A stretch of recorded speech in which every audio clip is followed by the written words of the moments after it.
Hello everyone, very warm welcome to my channel learning with Komal. तो आज की video में लेकर आए हैं cost accounting standards and reporting के 2 मार्क्स वाले क्वेश्चंस जो कि प्रीवियस ईयर क्वेश्चन पेपर में हमसे पूछे गए हैं। बहुत ही इंपॉर्टेंट वीडियो होने वाली है। मेरी ये उम्मीद है कि आज की वीडियो में जो भी हम क्वेश्चंस करेंगे उसमें से काफ़ी सारे क्वेश्चंस आपको वहाँ पे देखने को मिलेंगे एग्जाम में। वैसे तो बहुत सारे क्वेश्चन हैं बट आज की वीडियो में मैंने 15 से 20 क्वेश्चन कवर करे हैं। मतलब बेसिकली इसमें ज़्यादातर डेफिनेशंस ही पूछी जाती हैं तो मैंने उन डेफिनेशंस को ही कवर किया है। और चलिए स्टार्ट करते हैं। और प्लीज़ वीडियो को लाइक शेयर एंड कमेंट ज़रूर करें, ज़्यादा से ज़्यादा स्टूडेंट्स तक वीडियो को पहुँचाएँ। वीडियो को आप लाइक नहीं करते तो एक डीमोटिवेशन मिलता है। प्लीज़ मोटिवेट करें ताकि मैं और ज़्यादा अच्छी वीडियोज़ लेकर आऊँ आपके लिए। चलिए स्टार्ट करते हैं। तो जैसे कि आप स्क्रीन पे देख सकते हैं, सबसे पहले हमें यहाँ पर गिवन है यूज़फुलनेस ऑफ कोस्ट ऑडिट। तो कोस्ट ऑडिट की क्या यूज़फुलनेस है, ये क्वेश्चन पूछा गया था एग्जाम में। तो कोस्ट ऑडिट हेल्प करता है in detection of error and frauds, कि कोई भी एरर है या कोई फ्रॉड्स है हमारे कोस्ट अकाउंटिंग स्टेटमेंट्स में तो उसको डिटेक्ट करने में हेल्प करता है हमारा cost audit. Number 2, management get accurate and reliable data based on which they can make day to day decision like price fixation. क्योंकि कोस्ट ऑडिट से हमारे अकाउंट्स जो हैं एकदम एक्यूरेट हो जाते हैं, रिलायबल डेटा जो है वो रिलायबल हो जाता है। तो अगर डेटा एक्यूरेट है, रिलायबल है, इसके बेस पे जो है मैनेजमेंट क्या ले सकता है, डे टू डे रिलेटेड जो है डिसीजन ले सकता है। तो ये हेल्पफुल हो गया, यूज़फुलनेस हो गई कोस्ट ऑडिट की। इसके बाद it helps in cost control and cost reduction. तो कोस्ट ऑडिट हेल्प करता है कोस्ट को कंट्रोल करने में भी और कोस्ट को रिडक्शन करने में भी, है ना। ये हमने कोस्ट ऑडिट में पढ़ा है यूनिट 4 में। It facilitate the system of standard costing and budgetary control. तो ये सरल बनाता है स्टैंडर्ड कोस्टिंग के सिस्टम को कि हम स्टैंडर्ड डिसाइड कर पाएँ। बजटरी कंट्रोल में भी हेल्प करता है कि किस तरीके से हम अपने बजट को कंट्रोल कर सकें, और सब में इसमें फैसिलिटेशन देता है कोस्ट ऑडिट। हेल्प करता है मैनेजमेंट की इन इंटर यूनिट फर्म कंपैरिजन में भी, और ये अनेबल करता है मैनेजमेंट को ताकि मैनेजमेंट जो है आइडेंटिफाई कर सके कोई भी अगर ऐसी चीज़ हो रही है जिससे लॉस हो रहा है, उस चीज़ को आइडेंटिफाई करने में भी ये हेल्प करता है। उसके बाद क्वेश्चन आता है cost of service centre CAS 13। तो मैंने इसकी डेफिनेशन ली है हमारे कॉस्ट अकाउंटिंग स्टैंडर्ड 13 जो हमारा गिवन है उसी में से ही मैंने ये डेफिनेशन ली है। देखिए, सर्विस कॉस्ट सेंटर का मतलब क्या है। Cost centre which primarily provide auxiliary service across the enterprise. नाम से ही पता चल रहा है कि कोई सर्विसेज प्रोवाइड कर रहा है। तो मतलब ऐसा कॉस्ट सेंटर जिसका जो क्या करता है, ऑक्सिलरी सर्विस प्रोवाइड कराता है। ऑक्सिलरी का मतलब हेल्पफुल, मतलब हेल्प कराता है, हेल्पफुल सर्विसेज जो होती हैं एंटरप्राइज में। लाइक कोस्ट सेंटर, ये ऐसा कोस्ट सेंटर है जो सर्विसेज प्रोवाइड करता है प्रोडक्शन में, ऑपरेशन में और अदर सर्विसेज में, है ना। जो भी अदर सर्विस कोस्ट सेंटर है उनको क्या प्रोवाइड करता है, सर्विसेज प्रोवाइड करता है। लेकिन ना ये डायरेक्टली एंगेज नहीं होता मैन्युफैक्चरिंग प्रोसेस में। हम ये बात ध्यान रखेंगे, ये डायरेक्टली एंगेज्ड नहीं होता मैन्युफैक्चरिंग प्रोसेस या ऑपरेशन में। और ये क्या है, a service cost centre renders service to other cost centre. मतलब सर्विस कोस्ट सेंटर ऐसा कोस्ट सेंटर है जो दूसरे कोस्ट सेंटर्स को सर्विसेज देता है। एग्जाम्पल अगर हम इसके लें तो example of service cost centre are engineering, workshop, research and development, quality control, quality assurance, designing laboratory, welfare service, safety, transport. तो ये सब क्या हैं, सर्विसेज हैं सारी। सर्विस कोस्ट सेंटर, है ना। Pollution control, computer cell, dispensary, school, creche, township, security, ये सब क्या है, सर्विस कोस्ट सेंटर है जो सर्विसेज प्रोवाइड करते हैं। एक बात बोली गई है कि administrative overhead include cost of administrative service cost centre. तो यहाँ पे बोला गया है जो हमारे एडमिनिस्ट्रेटिव ओवरहेड्स होते हैं, यानी कि ऐसे खर्चे जो एडमिनिस्ट्रेशन से रिलेटेड होते हैं, उनमें अगर कोई एडमिनिस्ट्रेटिव सर्विस कोस्ट सेंटर है तो उसमें एडमिनिस्ट्रेटिव ओवरहेड में ही वो इंक्लूड की जाएगी। तो बेसिकली सर्विस कोस्ट सेंटर ये था जो हमारा CS 13 था। इसके बाद research and development cost CAS 18 की बात करें तो ये भी डेफिनेशन मैंने हमारे कोस्ट अकाउंटिंग स्टैंडर्ड से निकाली है 18 से। जिसमें रिसर्च का मीनिंग अलग दे रखा था और डेवलपमेंट का मीनिंग अलग दे रखा था, तो वहीं से ही हमने लिया है ये। रिसर्च का मतलब क्या दिया हुआ है उसमें कि research is original and planned investigation, कि हम एक तरीके से ऐसा प्लान करके चल रहे हैं कि हम इन्वेस्टिगेशन करेंगे with the prospect of gaining new scientific और technical knowledge and understanding.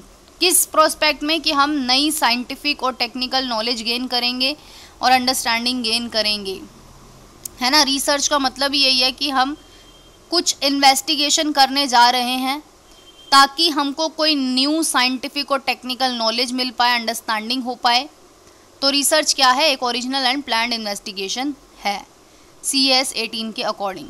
Development की बात करें तो development is the application of research findings, कि जो रिसर्च में निकल के आया, जो रिसर्च में फाइंडिंग्स आई, उसकी एप्लीकेशन क्या है? डेवलपमेंट। मतलब जो भी हमने रिसर्च में खोजा उसको हम अब अप्लाई करेंगे, उस नॉलेज को अप्लाई करेंगे, है ना, ताकि हमारे जो है इम्प्रूवमेंट आ पाए हमारे प्रोडक्शन में, लाइक मटेरियल्स में, डिवाइसेस में, प्रोडक्ट प्रोसेस सिस्टम में हमारे इम्प्रूवमेंट हो पाए। और रिसर्च एंड डेवलपमेंट कॉस्ट में वो सभी कॉस्ट इंक्लूड होंगी जो directly research and development activity से रिलेटेड होंगी, and that can be assign to research and development activity strictly. तो बोला गया है कि ऐसी कॉस्ट जो रिसर्च एंड डेवलपमेंट से रिलेटेड है वही रिसर्च एंड डेवलपमेंट कॉस्ट कहलाएंगी। पॉल्यूशन कंट्रोल कॉस्ट CS 14, तो ये भी CS 14 हम बात कर लेते हैं, इसमें से ही लिया है हमने डेफिनेशन कि पॉल्यूशन कंट्रोल का मतलब है the control of emissions and effluents into environment. मतलब जो एक तरीके से बोल सकते हैं एनवायरनमेंट में जो ऐसे पदार्थ हैं, ऐसी गंदगी है, उसको कंट्रोल करना है। It constitute the use of material process और प्रैक्टिसेस टू रिड्यूस मिनिमाइज। मतलब पॉल्यूशन कंट्रोल क्या है? जिसमें हम मटीरियल्स का यूज़ करते हैं, ऐसे प्रोसेसेस का यूज़ करते हैं, ऐसी प्रैक्टिसेस करते हैं जिससे हम पोल्यूटेंट को रिड्यूस कर पाएँ, पोल्यूटेंट को एलिमिनेट कर पाएँ, पोल्यूटेंट को मिनिमाइज कर पाएँ। और it include practice that reduce the use of toxic और हैजर्डस मटीरियल। मतलब ये एक ऐसी प्रैक्टिस है जिसमें हम कम करते हैं क्या, कि जो मटेरियल खतरनाक है, हैजर्डस हैं, उनको रिड्यूस करना है। एनर्जी, वाटर और अदर रिसोर्सेज, इनको हमें ज़्यादा से ज़्यादा क्या करना है? रिड्यूस करना है, कि ज़्यादा इनका जो है ना हो इस्तेमाल। Pollution control cost shall be the aggregate of direct and indirect cost relating to pollution control activity. तो पॉल्यूशन कंट्रोल कॉस्ट क्या है? बेसिकली कि जो भी पॉल्यूशन कंट्रोल एक्टिविटी से रिलेटेड, चाहे वो कॉस्ट डायरेक्ट हो चाहे वो कॉस्ट इनडायरेक्ट हो, उसका एग्रीगेट ही क्या है? पॉल्यूशन कंट्रोल कॉस्ट है। बात करते हैं ऑब्जेक्टिव्स की। ICAI के ऑब्जेक्टिव यानी कि institute of cost accountant of India की हम बात कर रहे हैं। तो इसके ऑब्जेक्टिव्स क्या है? नंबर 1 कि to develop the cost and management accountancy function, कि cost and management accountancy function को डेवलप करना है एक पावरफुल टूल की तरह, ताकि मैनेजमेंट जो है कंट्रोल कर पाए सभी इकोनॉमिक एक्टिविटीज़ को। नंबर 2 ICAI का ऑब्जेक्टिव है प्रमोट करना, डेवलप करना the adoption of scientific methods in cost and management accountancy, की कॉस्ट एंड मैनेजमेंट अकाउंटेंसी में हमको साइंटिफिक मेथड्स अडॉप्ट करने हैं, उसका प्रमोशन करना है, उसको डेवलप करना है, ताकि साइंटिफिक मेथड्स का इस्तेमाल ज़्यादा हो कॉस्ट एंड मैनेजमेंट अकाउंटेंसी में। उसके बाद डेवलप करना professional body of members and equip them fully to discharge their function and fulfil the objective of the institute. तो यहाँ पे बोला गया है डेवलप करना है एक प्रोफेशनल बॉडी ऑफ मेंबर्स, यानी कि मेंबर्स ऐसे होने चाहिए जो बिल्कुल प्रोफेशनल हों और इंस्टीट्यूट के जितने भी ऑब्जेक्टिव्स हैं वो उनको फुलफिल करें और इकोनॉमी डेवलप हो ताकि। उसके बाद ICAI का ऑब्जेक्टिव है to keep abreast of the latest development, की ICAI क्या करता है? अप टू डेट कह सकते हैं, स्टे अप टू डेट रहता है, यानी कि जो भी लेटेस्ट डेवलपमेंट्स हो रही हैं कॉस्ट एंड मैनेजमेंट अकाउंटिंग में, प्रिंसिपल्स में, प्रैक्टिसेस में, उसमें वो क्या रहता है? एक तरीके से अप टू डेट रहता है। Such changes are essential for sustain vitality, क्योंकि वो चेंजेस जो हैं वो बहुत ज़्यादा ज़रूरी होते हैं ताकि हमारी इंडस्ट्री की और अदर इकोनॉमिक एक्टिविटीज़ की वाइटलिटी सस्टेन रह सके। वाइटलिटी का मतलब होता है इम्पोर्टेंस। उसके बाद to exercise supervision for the entrants to the profession, कि वो ये भी सुपरवाइज करता है कि कौन कौन से जो है एंट्रेंट्स आ रहे हैं, मतलब कौन कौन सी न्यू एंट्रीज हो रही हैं प्रोफेशन में, या एक स्ट्रिक्ट अधेरेंस रखता है, इंश्योर करता है ताकि स्टैंडर्ड्स का बेस्ट एथिकल वे में यूज़ किया जा सके प्रोफेशन के द्वारा, प्रोफेशनल्स जो मेंबर्स होते हैं उनके द्वारा।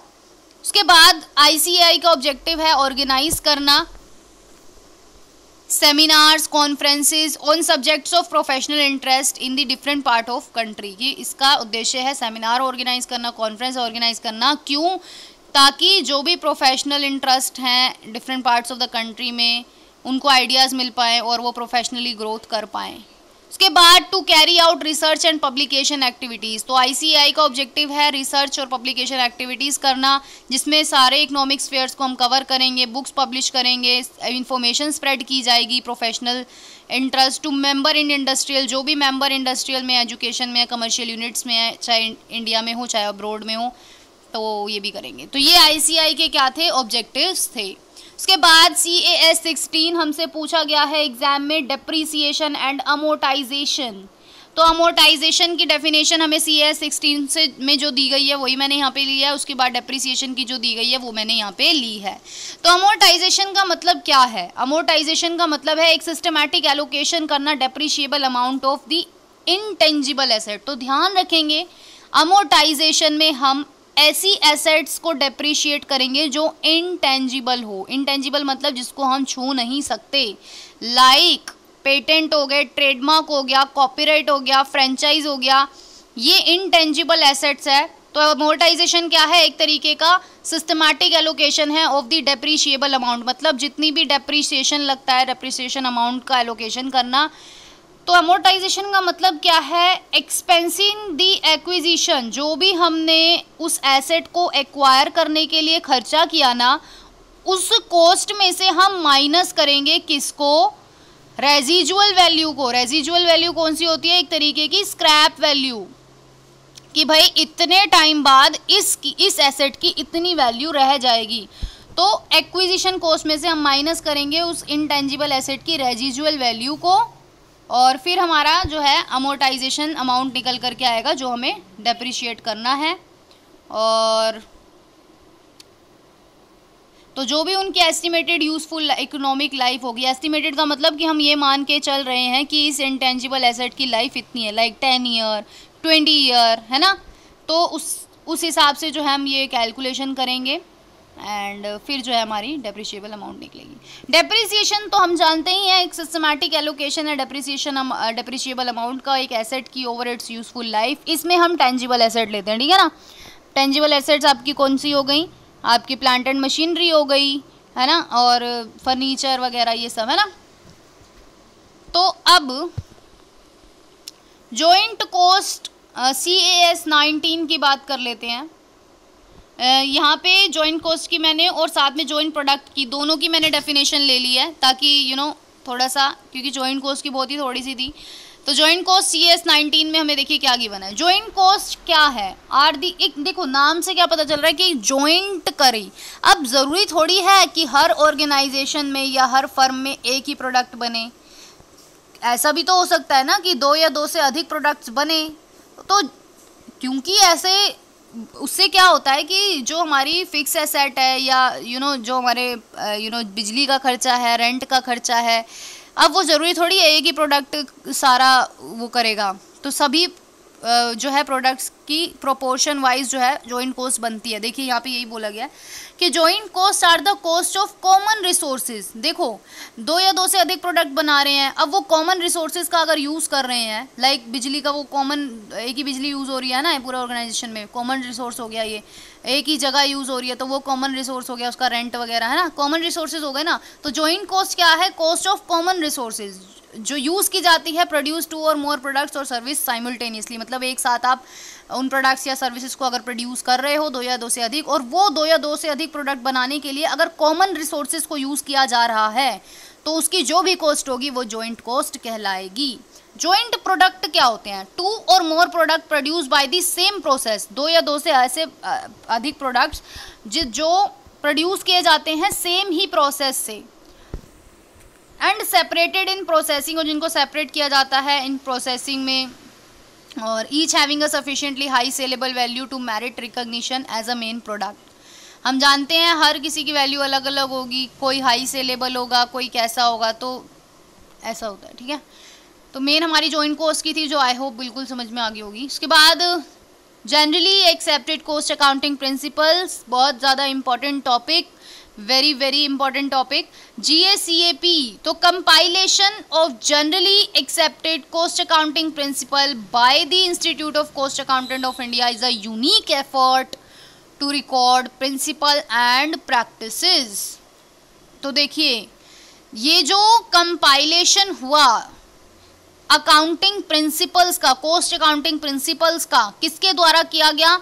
ICAI के द्वारा, यानी कि institute of cost accountants of India के द्वारा ये जो कंपाइलेशन हुआ जनरली एक्सेप्टेड अकाउंटिंग प्रिंसिपल्स का, तो ये एक यूनिक एफर्ट है जिसमें हम रिकॉर्ड करते हैं principles and practices in the discipline of cost accountancy of India. Discipline का मतलब सब्जेक्ट, कोस्ट अकाउंटेंसी से रिलेटेड जो भी प्रिंसिपल्स हैं, जो भी प्रैक्टिसेस हैं, उनको रिकॉर्ड करने का एक यूनिक एफर्ट है ये GACAP, which take into consideration the global practice as well, यानी कि ग्लोबली जो भी कोस्ट अकाउंटेंसी प्रैक्टिसेस हो रही हैं उनको भी हम कंसीडर करके ये बनाए गए हैं GACAP। And there have been complications of financial accounting principle such as Paul Grady's work. इन्होंने बोला है कि काफ़ी सारे कंपाइलेशंस हुई हैं फाइनेंशियल अकाउंटिंग प्रिंसिपल्स की भी, तो लेकिन जो कोस्ट डेटा है is being used by various stakeholders. हम जानते हैं कोस्ट डाटा जो है, कोस्ट का रिलेटेड जो डाटा है वो वेरियस स्टेक होल्डर्स के द्वारा यूज़ किया जाता है। स्टेक होल्डर्स हमारे कौन कौन से हो गए? हमारी गवर्नमेंट हो गया, हमारा मैनेजमेंट हो गया, हमारे शेयर होल्डर्स हो गए, हमारे क्रेडिटर्स हो गए। तो ये क्या हैं? ये सारे स्टेक होल्डर्स हैं, इन्वेस्टर्स हो गए, है ना। तो कोस्ट डेटा इनके द्वारा यूज़ किया जाता है, फोकस दिया जाता है मैनेजमेंट यूज़ पे ज़्यादा, कि ज़्यादातर तो कोस्ट डेटा मैनेजमेंट के काम आता है ना। तो absence of institutionalisation of external cost reporting might explain this lacuna in theory. तो देखिए, अगर कोस्ट रिपोर्टिंग इंस्टीट्यूशनलाइजेशन नहीं होगा तो इससे जो है थोड़ी गड़बड़ हो सकती है। इसीलिए कोस्ट अकाउंटिंग स्टैंडर्ड्स जो हैं वो CASB द्वारा इशू किए गए, जो कि बहुत ज़्यादा नियरेस्ट है। यूनाइटेड स्टेट्स ने जिस तरीके से कंपाइल किए हैं कोस्ट अकाउंटिंग स्टैंडर्ड, बिल्कुल उनसे ही मिलते जुलते हैं। तो कुल मिला के GACAP के बारे में आप इतना लिख दीजिए, आपको 2 मार्क्स मिल जाएंगे। अब बात कर लेते हैं अब नॉर्मल कोस्ट। बहुत बार पढ़ा चुकी हूँ अब नॉर्मल, जो कोस्ट नॉर्मल ना हो, यानी कि एक अनयूजुअल, एक इर्रेगुलर कोस्ट है ये, जो किस वजह से हुई? एबनॉर्मल सिचुएशंस की वजह से हुई। एबनॉर्मल का मतलब ऐसी सिचुएशन जो नॉर्मल नहीं हो, तो उन सिचुएशंस की वजह से अगर कोई ऐसी कोस्ट इनकर हो जाती है जो कोस्ट अनयूजुअल है, जो इर्रेगुलर है, तो वो हमारी एबनॉर्मल कोस्ट है। एग्जाम्पल हमें दिया गया है कि डिस्ट्रक्शन हो गया ड्यू टू फायर, कि काफ़ी सारा जो है बर्बाद हो गया, आपका मटेरियल बोल सकते हैं या कुछ भी बोल सकते हैं। डिस्ट्रक्शन हो गया किस वजह से? क्योंकि आग लग गई, मशीनरी का शटडाउन हो गया, मशीनरी बंद पड़ गई, या लॉकआउट हो गया। तो ये सब क्या है? क्योंकि आप जानते हो फिक्स कॉस्ट तो आपकी उतनी लगेगी ही लगेगी, और साथ में नुकसान और हो गया, तो ये क्या है? नॉर्मल कॉस्ट है, जो नॉर्मल नहीं है। नॉन रिकरिंग कॉस्ट की बात कर लेते हैं। Non recurring expense is a cost the company इनकर इररेगुलरली। इररेगुलरली का मतलब जो कंपनी रेगुलर ना करती हो, रेगुलर वे में ना करे, मतलब रेगुलर नहीं करती, इरेगुलर का होती है। लाइक समटाइम्स अ बिजनेस में एक्सपीरियंस एंड इमरजेंसी कोस्ट। कभी कभी क्या हो सकता है, बिजनेस को इमरजेंसी कोस्ट बियर करनी पड़ सकती है और एक नया इक्विपमेंट परचेज करना पड़ सकता है। तो ये क्या है? नॉन रिकरिंग एक्सपेंसेस है, और company still include on it's balance sheet, और कंपनी को अपनी बैलेंस शीट में शो करना पड़ता है। तो नॉन रिकरिंग का मतलब कभी कभी ऐसा खर्चा आ जाता है ना, तो जो करना ही पड़ेगा, तो वो नॉन रिकरिंग है। एडमिनिस्ट्रेशन ओवरहेड, तो इसको तो याद कर लीजिए, हर कॉस्ट अकाउंटिंग स्टैंडर्ड में इसकी डेफिनेशन हमको गिवन है, कोई भी उठा के देख लीजिए। एडमिनिस्ट्रेटिव ओवरहेड्स वो एक्सपेंसेस होते हैं बिजनेस के जो डायरेक्टली लिंक्ड नहीं होते हमारे प्रोडक्शन से। हम जानते हैं ना, ओवरहेड नाम से ही पता चल रहा है कि इनडायरेक्ट खर्चा है कोई, जो डायरेक्टली रिलेटेड नहीं होता बट उसके बिना काम भी नहीं हो सकता। लाइक क्या क्या हो सकता है वो, एम्प्लॉय की कॉस्ट हो गई, इलेक्ट्रिसिटी हो गया, टेलीफोन हो गया, ऑडिट फीस हो गई, ये सब क्या है, ये सब एडमिनिस्ट्रेटिव ओवरहेड है जो इनडायरेक्ट होते हैं एक्सपेंसेस। ठीक है, तो बोला गया है एडमिनिस्ट्रेटिव ओवरहेड्स वो एक्सपेंसेस होते हैं बिजनेस के जो डायरेक्टली लिंक्ड नहीं होते production and distribution of goods and services के, लेकिन ये जो एक्सपेंसेस होते हैं वो इनडायरेक्ट होते हैं और ये एक्सपेंसेस इनकर किए जाते हैं पॉलिसी फॉर्मेशन में। एम्प्लॉय कॉस्ट हो गई, लीगल एंड ऑडिट फीस हो गई, टेलीफोन हो गया, इलेक्ट्रिसिटी का खर्चा हो गया, ये सब क्या है, एडमिनिस्ट्रेटिव ओवरहेड है। उसके बाद कैप्टिव कंजम्पशन यानी कि हमारा CAS4 जो हम पढ़ चुके हैं। कैप्टिव कंजम्पशन का बहुत ही सिंपल मीनिंग है, मतलब the consumption of goods manufactured by one division and consumed by another division. तो ये CAS4 जब पढ़ाया था बताया था ना इसका एग्जाम्पल कि सेम ऑर्गेनाइजेशन में अगर दो डिवीज़न है, एक डिवीज़न क्या कर रहा है, क्लॉथ बना रहा है, दूसरा डिवीज़न क्या बना रहा है, उस क्लॉथ की शर्ट बना रहा है। तो यानी कि एक डिवीज़न ने जो भी प्रोड्यूस किया दूसरा डिवीज़न उसको कंज्यूम कर रहा है, यही हमारा कैप्टिव कंजम्पशन है। तो कैप्टिव कंजम्पशन का मतलब the consumption of goods manufactured by one division and consumed by another division, और दोनों ही डिवीज़न सेम ही ऑर्गेनाइजेशन के होने चाहिए। उसके बाद डिफेक्टिव्स क्या हैं, डिफेक्टिव प्रोडक्ट और unit are those which do not meet the quality standards. देखिए डिफेक्टिव का मतलब ऐसे प्रोडक्ट ऐसी यूनिट्स जो क्वालिटी स्टैंडर्ड से मैच ही नहीं कर रहे, आपके क्वालिटी स्टैंडर्ड्स को मीट कर ही नहीं रहे, और and are reworked for rectification. इसका ये मतलब होता है कि उन पे फिर से काम किया जाता है, उनको ठीक किया जाता है। और कैसे ठीक करोगे, आप और ज़्यादा रिसोर्सेज को अप्लाई करोगे, लाइक आप और ज़्यादा उसमें मटेरियल ऐड कर सकते हो, लेबर तो ऑब्वियसली लगेगी ही, उसमें और ज़्यादा प्रोसेसिंग होगी, और जैसे हम कहते हैं ना रीफर्बिश होकर कोई चीज़ें ठीक करी जाती है ना, तो उस टाइप से ही है ये, और कुछ इस प्रकार के। तो ये आप लिख दीजिए, डिफेक्टिव का सिंपल यही डेफिनेशन होगा कि ऐसे प्रोडक्ट या यूनिट्स जो कि क्वालिटी स्टैंडर्ड्स को मीट नहीं करते। और यहाँ पे देखो लास्ट लाइन में क्या लिखा है, defectives are that portion which can be rectified. Defective वो होते हैं जिसको आप ठीक कर सकते हो, रेक्टिफाई कर सकते हो, लेकिन आपकी एक्स्ट्रा कॉस्ट लगेगी उस पर। रीवर्क की बात कर लेते हैं। रीवर्क जो अभी पढ़ा कि रीवर्क का मतलब refers to the correction of a product, कि कोई प्रोडक्ट खराब हो गया उसको ठीक कर रहे हो आप। That does not initially meet an entity's minimum quality standard, मतलब ऐसे प्रोडक्ट जो मतलब बिजनेस की क्वालिटी स्टैंडर्ड को मीट नहीं कर रहे, वो वाले प्रोडक्ट को आप क्या कर रहे हो, करेक्शन कर रहे हो उसकी, तो वही रीवर्क है। Corrective work allow the product to then be sold, मतलब अब उसको हम ठीक करेंगे तो तभी तो वो सेलेबल हो पाएगा, मतलब उस बेचने लायक हो पाएगा। तो इसीलिए thereby allowing a business to recover some margin from a product that would otherwise have been scrapped. अगर वो ठीक हो गया तो ठीक है, कुछ उसमें से रिकवर कर लिया बिजनेस से तो ठीक है, अगर नहीं हुआ तो वो स्क्रैप कहलाएगा। स्क्रैप मतलब वेस्ट एक तरीके से। अब देखो यहाँ पे आ गया इंपॉर्टेंट डेफिनेशन, रिजेक्ट्स क्या होते हैं, स्क्रैप क्या होते हैं, स्पॉइलेज क्या होता है, वेस्ट क्या होता है। ये हमारे कॉस्ट अकाउंटिंग स्टैंडर्ड 6 में गिवन है डेफिनेशंस, तो आपको लिख के आनी पड़ेंगी। वैसे भी अगर CAS 6 आ गया तो अभी से याद कर लो इसको, 2 मार्क्स में आ सकता है, रिजेक्ट्स आया हुआ है। और देखिए रिजेक्ट्स क्या होता है, मतलब ऐसे डिफेक्टिव जो क्वालिटी स्टैंडर्ड्स को मीट नहीं कर रहे even after putting in additional resources. इसका ये मतलब है कि देखो कोई प्रोडक्ट आपके क्वालिटी स्टैंडर्ड्स को मीट नहीं कर रहा और उस पर आपने एडिशनल रिसोर्सेज भी लगाया, उसको ठीक करने की कोशिश भी करी, लेकिन फिर भी वो ठीक नहीं हुआ, तो आप उसको क्या कर दोगे, रिजेक्ट कर दोगे कि ये भाई रिजेक्ट हो गया। क्यों, क्योंकि एडिशनल रिसोर्सेज के बाद भी वो ठीक नहीं हुआ, तो ठीक है रिजेक्ट कर दो। स्क्रैप की बात करें तो डिस्कार्डेड मटेरियल हैविंग नो और इनसिग्निफिकेंट वैल्यू, मतलब ऐसा मटेरियल जिसकी कोई वैल्यू ही नहीं है, आपने which is usually either dispose of without further treatment, जिसको हम डिस्पोज कर देते हैं, उसका आगे कोई ट्रीटमेंट भी नहीं करते, और या फिर रीइंट्रोड्यूस कर सकते हैं in the process into place of raw material, मतलब उसके रॉ मटेरियल को यूज़ कर सकते हैं आगे नए प्रोडक्ट के लिए, बस ये है स्क्रैप। स्पॉइलेज की बात करें तो production that does not meet the quality requirement और specification and can not be rectified economically. Spoilage भी वैसा ही है जो क्वालिटी रिक्वायरमेंट्स को मीट नहीं करता और ना ही वो रेक्टिफाई हो पाएगा, यानी कि वो सही भी नहीं हो सकता।